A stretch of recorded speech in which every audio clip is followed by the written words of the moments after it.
Bem-vindo, meus irmãos, minhas irmãs. Desde já eu vos cumprimento, vos saúdo e peço que possa dar o seu like, possa divulgar esse canal. Nós vamos então meditar na solenidade de São Pedro e São Paulo, o Evangelho, a liturgia que a Igreja nos propõe.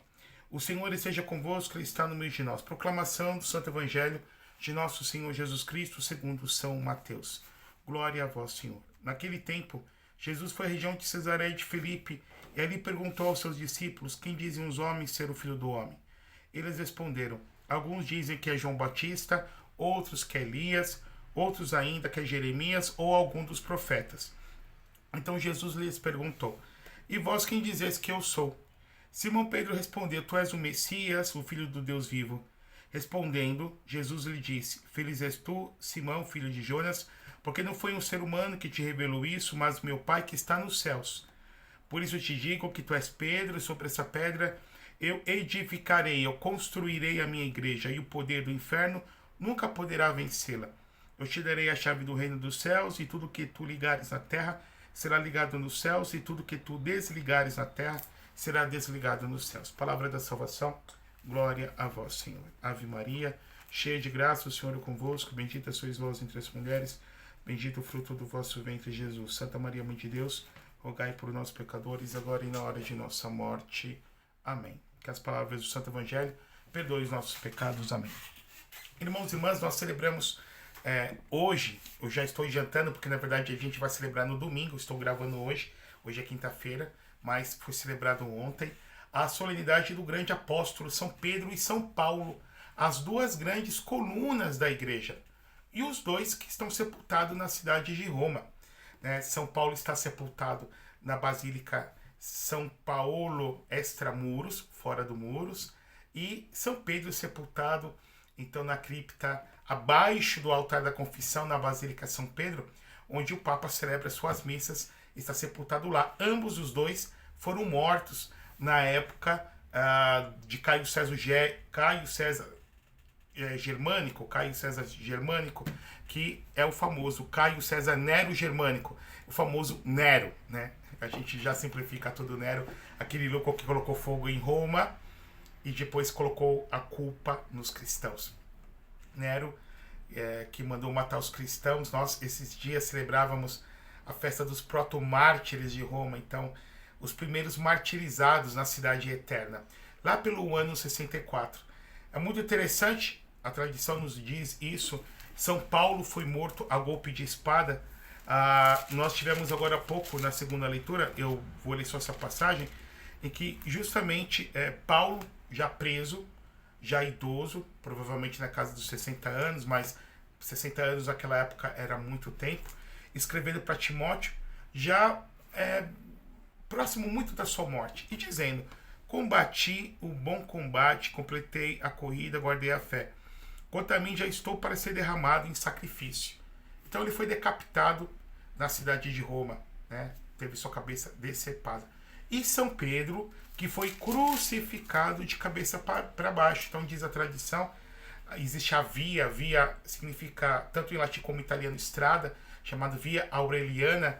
São Pedro está saindo da cidade de Roma, no meio da grande perseguição, um monte de cristãos sendo morto a golpe de espada, sendo colocado como chamas vivas, lumes vivos, né? Lâmpadas vivas, tochas vivas nos postes, sendo lançados às feras. E quando Pedro está saindo, que era papa, que era líder, o bispo de Roma, o apóstolo que Jesus deixou a sua igreja, ele está saindo, ele se encontra com Jesus, né, nessa via aureliana, e aí se dá aquele diálogo, segundo a tradição, qual vai diz o Domini, ele pergunta para o Senhor: onde vai, Senhor, em latim? Jesus diz: vou voltar, vou ir a Roma.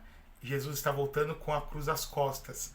Então, Pedro saindo, Jesus entrando em Roma, na cidade de Roma. Vou voltar, vou ir a Roma para ser crucificado de novo, novamente, né? Ser crucificado novamente. E aí Pedro cai em si, volta e dá o seu testemunho, sendo crucificado, sendo martirizado, e ele, se sentindo indigno, pede para ser crucificado de cabeça para baixo. Então nós comemoramos a festa, a solenidade, propriamente dita, dessas duas grandes colunas da igreja. São Paulo, que é o grande responsável para romper de vez a linha divisória entre a sinagoga e a igreja, e anunciar para os goi, anunciar para os gentios o evangelho. Então ele é o apóstolo dos gentios, o apóstolo das nações. Vai ser Paulo, o grande evangelizador que vai evangelizar toda a bacia do Mediterrâneo, e nos diz algumas tradições, chegando até a Tarragona, que é as regiões da Espanha, anunciando o evangelho de nosso Senhor. Quando nós vamos ver os escritos, né, do Novo Testamento, que são 27 livros, boa parte desses livros são as cartas de Paulo. Os escritos de Paulo foram redigidos até mesmo antes dos evangelhos. E depois, de outro lado, nós temos o grande apóstolo São Pedro. São Pedro, que teve o nome trocado, mudado por Jesus para designar sua missão. Vemos isso já em João, no capítulo 1, já nos últimos versículos do capítulo 1 do Evangelho de João, quando Jesus, olhando para Pedro, diz: teu nome será Kefas, Simão filho de Jonas, teu nome será Kefas, Kefas que significa pedra. Pedro, que nós vamos também ver, vamos constatar nas 4 listas dos evangelhos do nome dos 12 apóstolos, Pedro sempre se figura no primeiro lugar. Pedro, que vai ser o grande líder, meus irmãos, minhas irmãs, por exemplo, em Pentecostes, depois que o Espírito Santo é derramado sobre os apóstolos junto com Nossa Senhora em línguas de fogo, Pedro que vai pregar, Pedro que vai pregar com força e mais de 5.000 pessoas vão ser convertidas. Pedro, que também nós vamos ver a figura dele em Atos dos Apóstolos, Pedro que, apesar de Paulo ser o apóstolo dos gentios, vai ser Pedro que vai abrir essa porta quando ele batiza Cornélio e toda a sua família, como está nos Atos dos Apóstolos. Sempre o apóstolo Pedro. Quando Jesus vai chamar os seus primeiros apóstolos e tem a pesca milagrosa, Jesus sobe na barca de Pedro.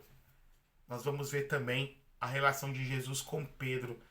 Nos momentos mais dramáticos da vida de Jesus, seja de alegria ou de glória, Jesus está com Pedro, Tiago e João, mas Pedro sempre figurando em primeiro lugar. Quando Jesus cura, ressuscita a filha de Jairo, está Pedro, Tiago e João. Pedro em primeiro lugar. Quando nós vamos ter Jesus no Monte Tabor, se transfigurando diante dos seus discípulos, temos Pedro em primeiro lugar. Quando nós vamos também já para o Getsêmani, para a última ceia, não é verdade? E tem todo aquele diálogo, Pedro diz: Senhor, morrerei por ti. E Jesus fala o quê? Pedro, roguei por ti, para que tua fé não desfaleça, porque Satanás pediu permissão para mim, para te peneirar, para te joeirar, como se joeira o trigo. Sempre Pedro. Pedro, depois que vai juntamente com Tiago e João para o Getsêmani, e vão ser testemunhas da desfiguração de Jesus, da agonia de Jesus no Horto das Oliveiras. Sempre Pedro. Depois o próprio Pedro vai negar Jesus diante da empregada no Sinédrio, quando ele está se aquecendo junto à fogueira. Pedro. Pedro, depois que vai ser resgatado por Jesus, quando Jesus olha para Pedro, e Pedro se sente compungido, arrependido e chora amargamente. Pedro. Vamos ver Pedro novamente na ressurreição do Senhor. Nos diz então, 1 Coríntios capítulo 15, quando Paulo apresenta a lista das aparições do ressuscitado, há uma aparição que a Bíblia não descreve direito, mas que Jesus teve particularmente para Pedro.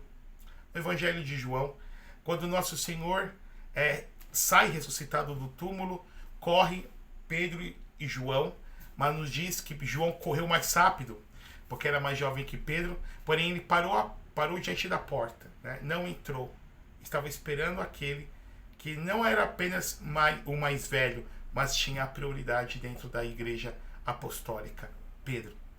Nós vamos também nos Atos dos Apóstolos, a gente vai para os Atos dos Apóstolos, e vamos ver no Pedro que quando passa, pessoas são curadas, paralíticos são curados, com o toque dos seus lenços, dos seus vestidos, e até mesmo da sua sombra.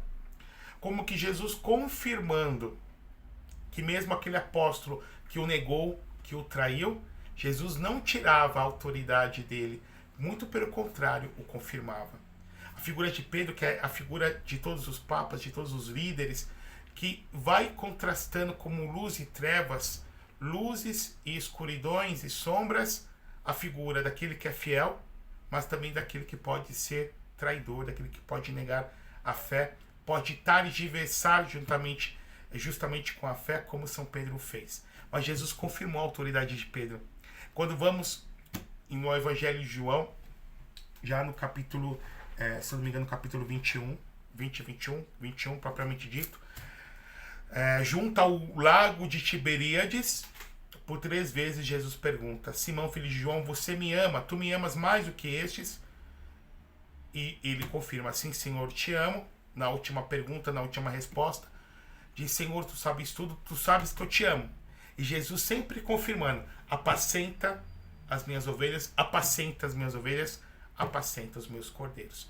E aí, depois que eu falei da figura de Pedro, da autoridade de Pedro, dessa autoridade de Pedro, que o próprio Paulo vai confirmar, como está em Gálatas no capítulo 2, quando tem a primeira crise da igreja com relação à circuncisão, de como acolher aqueles que são vindos do paganismo, se é necessário fazer aquela cirurgia que se faz no pênis, chamado Brit Milá, ou em português circuncisão. Paulo vai levar esse problema para a igreja, como está em Atos dos Apóstolos, capítulo 15, em Gálatas, capítulo 2, mas ele tem essa preocupação de levar para que pudesse as colunas da igreja, juntamente com Pedro, a coluna principal, dirimir essa questão. E até mesmo Paulo vai chamar a atenção quando está em Antioquia, juntamente com Pedro, chama a atenção de Pedro. Quando Pedro ele balança na sua hipocrisia, Paulo chama a atenção de Pedro com caridade, mas o chama porque ele sabe da autoridade, da influência que Pedro tinha em toda a comunidade cristã, como chefe. E agora há pouco sim, depois que o padre contextualizou tudo, a gente vai para o Evangelho. Um pouco antes, primeiramente, esse episódio do Evangelho é chamado a Confissão de Pedro. Nós vamos ter esse episódio tanto em Marcos, como em Lucas e como em Mateus. No Evangelho de Mateus, capítulo 16, que agora há pouco o padre leu, está muito mais desenvolvido. Para a gente possa contextualizar um pouco antes, e aqui eu vou fazendo as interpelações e os complementos a partir dos outros evangelhos, os 12 já haviam sido enviados 2 a 2 para evangelizar, e eles voltaram, e com certeza eles tiveram contato com o povo e qual a opinião que o povo tinha com relação a Jesus. Então Jesus faz essa pergunta: o que os homens dizem que eu sou? Que dizem os homens ser o Filho do Homem? Toda vez que nós vamos ver esse título, esse hebraísmo, Jesus falando em terceira pessoa, mas está falando de si, Filho do Homem, Barenaha, Jesus está dizendo: o que dizem os homens ser eu? Né? E aí cada qual vem dar uma opinião. Um diz que é João Batista, Elias, Jeremias ou algum outro profeta antigo. E aí depois Jesus fulmina para eles: e vocês que estão comigo, que caminham comigo, que comem comigo, que escutam minha doutrina, que testemunham meus milagres, que dizem vocês ser o Filho do Homem, ser eu? Nós vamos, queridos irmãos, entender primeiramente que Jesus Cristo é uma figura histórica. Jesus de fato existiu. Nós temos relatos extra-bíblicos que testemunham a presença de Jesus na história, como por exemplo o relato de Plínio o Jovem, Plínio o Velho, contemporâneos de Jesus, como nós temos, por exemplo, também relatos de Suetônio, e também Flávio Joséfo, que foi um historiador judeu, mas que era contemporâneo de Jesus. Então temos esses relatos. Primeiro, Jesus Cristo existiu enquanto personagem histórico. Enquanto personagem histórico, ele de fato existiu. Isso é inconteste. Tem que ter muita má vontade por parte dos historiadores para poder dizer o contrário. Mas qual é a interpretação? Qual a hermenêutica? Qual é a opinião do povo com relação a ele? Diante das religiões, cada religião, cada vertente religiosa vem dar uma interpretação sobre Jesus. Por exemplo, vamos pegar os judeus. Eles vêm dizer que Jesus era um mago, um feiticeiro. Jesus não é o Messias, eles não reconhecem Jesus como Messias. Se nós vamos, por exemplo, para os muçulmanos e nós vamos ler o Alcorão, Jesus é meramente um profeta e não é o maior, porque o maior é Muhammad, é Maomé, não é o maior. Maomé é maior do que Jesus para eles. Se vamos, por exemplo, numa vertente espírita, kardecista mesmo, Jesus é meramente governador espiritual da Terra. Se vamos para a Nova Era, a partir de Helena Petrovina Blavatsky e outras vertentes New Age, Jesus é apenas uma Eritreia, apenas um guru, dentre outros gurus, dentre outros líderes espirituais que surgiu na humanidade no mesmo patamar que Buda, Siddhartha Gautama, que Lao Tse, Confúcio na China, ou outros também líderes espirituais antigos, como Pitágoras, até mesmo como Apolônio de Tiatira. Mas quem é Jesus? E aí a resposta vem por parte de Pedro. E Jesus vem nos dizer que Pedro, ele foi iluminado pelo Espírito Santo. Pedro vem dizer, tu és o Cristo, então ele é o Messias prometido, o Filho do Deus vivo. Mas aqui o Filho de Deus, né, o Yos Toteu, não é meramente o filho adotivo ou o Filho de Deus no sentido largo da palavra, no sentido figurativo da palavra. Não. Ele é o Filho de Deus de fato. Ele tem a mesma natureza do Pai. A igreja vai dizer homoouso to patros, né? A mesma substância, igual ao Pai, igual em essência ao Pai. Assim como o Pai é substancialmente Pai, o Filho é substancialmente Filho. E quando é proclamado que ele é o Filho de Deus, nós estamos dizendo que ele de fato é Deus. E nós devemos tirar, meus irmãos e minhas irmãs, essa imagem de que, como Jesus é Filho de Deus, eu sou Filho de Deus. Não. Nós somos criaturas humanas. Em Jesus, nós somos adotados como filhos de Deus. Quando somos batizados e quando nós o acolhemos pela fé como o nosso Senhor e Salvador. E o adoramos como Deus. É Jesus o Filho de Deus, no sentido exato da palavra. Por isso que ele está e é coeterno, coigual em substância e dignidade e adoração ao Pai, tanto quanto também ao Espírito Santo. Nunca houve um momento na eternidade que Jesus não fosse o Filho, como nunca houve no momento na eternidade que o Pai não fosse o Pai.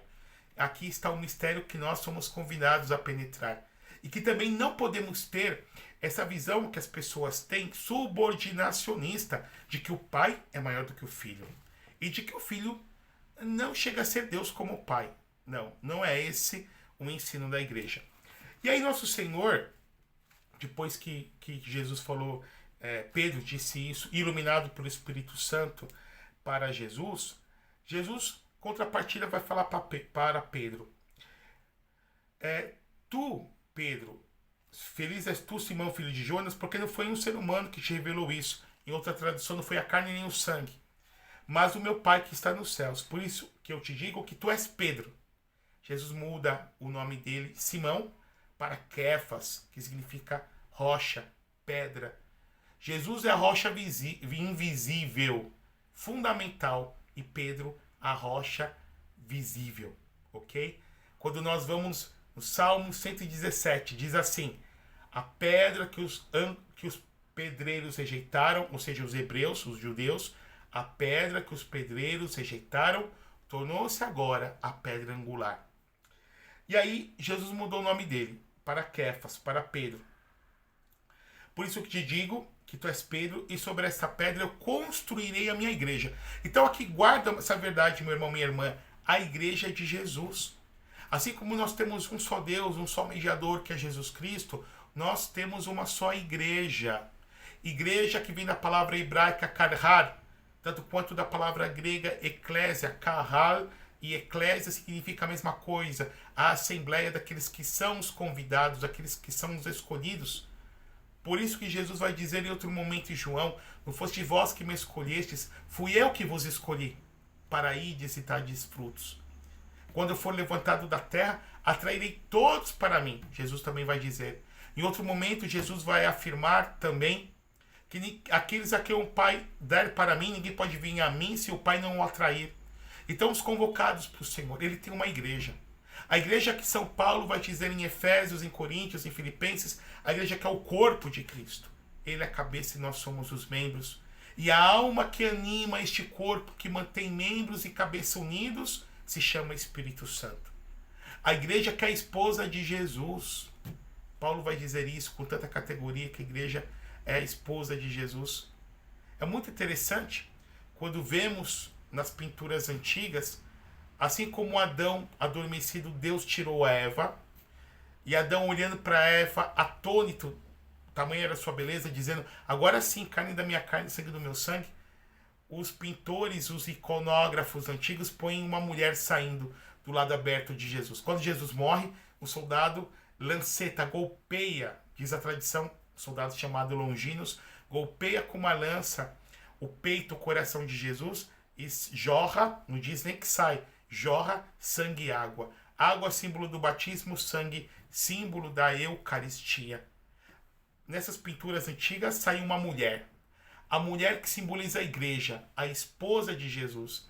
Essa igreja que Jesus, ele deitou no leito do amor que foi a sua cruz. Essa esposa de Jesus que nós vamos ver depois em Apocalipse, no capítulo 20 ao capítulo 22, que desce do céu como Jerusalém celeste, toda adornada, preparada, embelecida, embevecida, como uma esposa, uma noiva que se prepara para se encontrar, para casar, para se deitar com seu amado, com o seu marido, com o seu noivo. A igreja de Jesus, que somos nós. Então, meus irmãos, minhas irmãs, primeiramente, aquele pensamento que nós muitas vezes temos de que, não importa a igreja, né? Deus não tem placa. Não, importa sim. Importa sim. Porque Jesus fundou uma igreja, queridos irmãos e irmãs. Porque Jesus deu os sacramentos para que a igreja ministrasse, meus queridos irmãos e irmãs. Quando nós vemos o evangelho que Jesus instituiu o batismo, pergunta é, quando você quer ser batizado ou os seus filhos batizados, para onde vocês vão? A quem vocês procuram? A igreja. Ninguém pode se auto-batizar. O batismo é ministrado pela igreja. Quando você lê nos evangelhos, como está em Tiago, perdão, nos evangelhos não, na carta de Tiago, se algum de vós está doente, chame o presbítero da igreja para que unja com óleo e o doente venha a viver. A quem a pessoa vai recorrer? Ao presbítero da igreja, ao sacerdote, ao padre.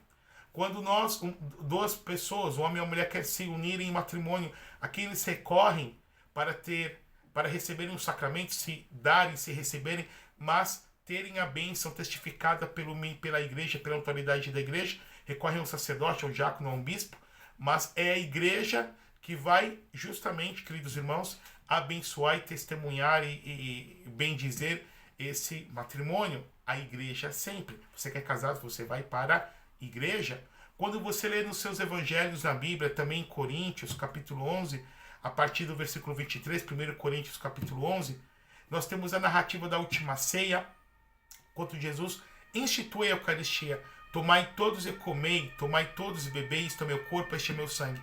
Ninguém vai celebrar a missa na sua própria casa, a não ser que você seja um padre e não tenha como celebrar em outro lugar para o bem dos fiéis. Mas então, a quem nós vamos recorrer? A igreja, sempre a igreja. Essa igreja, queridos irmãos e irmãs, que veio antes mesmo dos evangelhos. Então, a título de curiosidade, o primeiro escrito do Novo Testamento foi a carta de São Paulo aos Tessalonicenses, que foi redigida no inverno do ano 51, aqui já no calendário atual, no ano 51 depois de Cristo.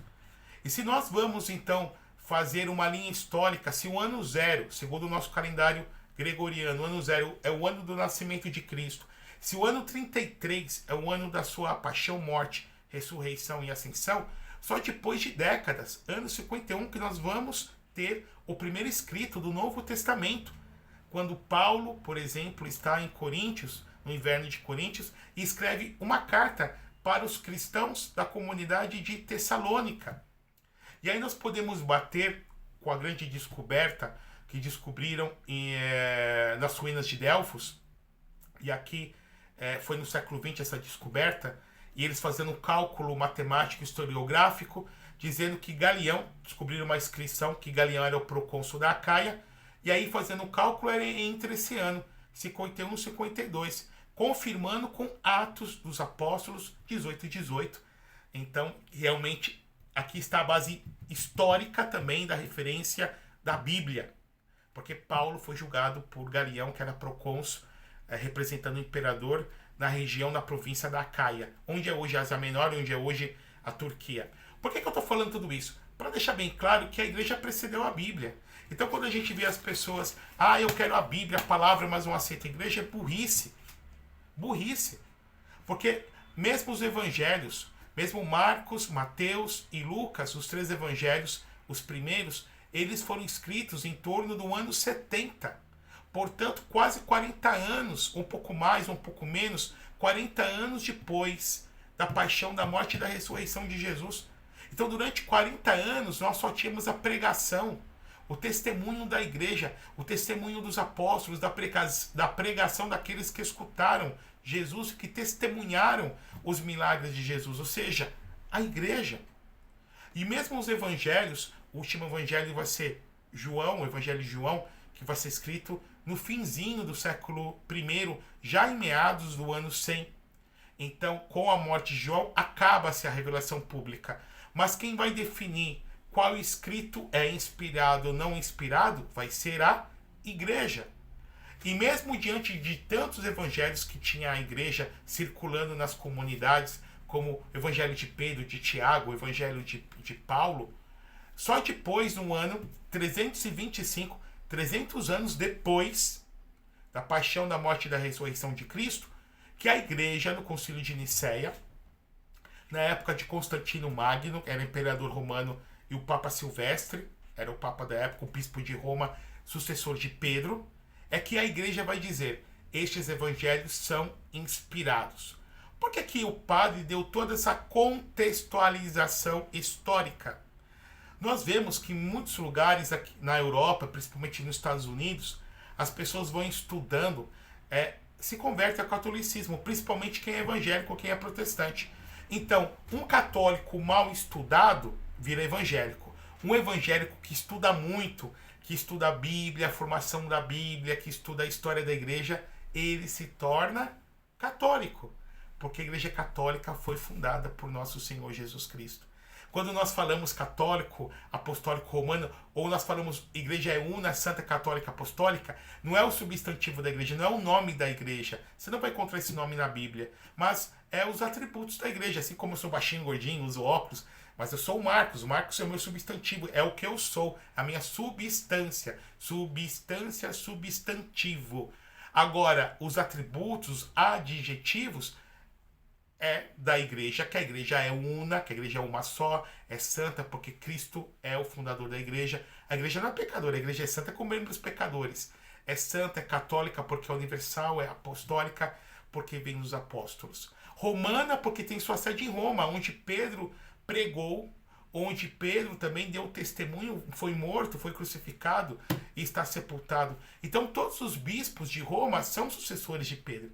E hoje nós temos o bispo de Roma, o Papa Francisco, do 166º sucessor de Pedro, do qual nós fazemos memória, do qual nós pedimos a Deus que venha o iluminar. O padre falou tudo isso para que você possa ter um amor à igreja. Como dizia Santo Agostinho, né? Eu acredito na Escritura, que é a Bíblia, que é a palavra de Deus, porque a igreja me ensina a acreditar nisso. É a igreja que vem me dizer que esses escritos são palavras de Deus. Quando nós vamos pegar um escrito num autor, século III, Santo Irineu de León, num livro chamado Adversos Herésios, contra as heresias, ele vem apresentar uma lista dos bispos de Roma, né? Dos bispos de Roma. Nós vamos ter também algo parecido por Eusébio de Cesareia, quando ele escreve a história eclesiástica. Tudo isso o padre falou, para que você possa amar mais a igreja. E você possa com orgulho dizer, eu sou católico, apostólico, romano e pertenço à igreja que Jesus fundou. Eu sei que o vídeo ficou largo, porque eu passei muito conteúdo, mas é que possa fundamentar a tua fé, que não é elucubração teológica. Tudo isso aqui é justamente algo que foi revelado por Deus, mas que tem base racional. A nossa fé não é sentimento, meu irmão, minha irmã. Nós vemos tantas coisas, os protestantes e os evangélicos, vamos fazer ecumenismo, macroecumenismo, mas nós não podemos sacrificar a verdade. Não somos nós que devemos ir a ele. São eles que devem vir até nós e aceitarem a igreja que Jesus Cristo fundou e do qual a igreja é depositária dessa própria verdade. É muito interessante se nós vamos ver, por exemplo, o Novo Testamento, o próprio Lutero, quando rompeu com a igreja católica e fundou o protestantismo, ele tirou, por exemplo, no Antigo Testamento, ele pegou um outro cano, não vou explicar isso aqui, tirou 7 livros do Antigo Testamento. Mas Lutero não ousou colocar nenhum livro naqueles livros que a igreja retirou e que a igreja ela leu, a igreja interpretou a igreja realmente definiu que não eram inspirados pelo Espírito Santo. Alegremos-nos porque pertencemos à igreja de Jesus. Deus se importa sim com placa de igreja, porque ele fundou uma. E eu quero, se eu sei que uma igreja tem 40 anos, 30 anos, né? A Igreja Batista, a Igreja Universal, a Igreja Adventista, cada qual tem um fundador humano. A Igreja Universal, Edir Macedo, o R.R. Soares, a Igreja Internacional da Graça, os batistas que vieram do século XVI, os mormons com Joseph Smith, os Testemunhas de Jeová com Charles Tetzel, os adventistas com James e com Ellen White. Não, foram fundadores humanos. Eu quero pertencer à igreja cujo fundador foi o próprio Jesus. Então, quando você lê essa Bíblia, você tem que ver assim, olha, quem definiu isso? Quando eu leio essa Bíblia, eu tenho que pensar, entre Jesus e eu, passaram-se 2020 anos. Eu quero pertencer a essa igreja que teve esse desenvolvimento histórico. Que o Deus Todo-Poderoso vos abençoe e vos guarde, por intercessão da Virgem Maria, Mãe da Igreja. Deus Pai, Filho e Espírito Santo, desça sobre vós, permaneça para sempre. Amém.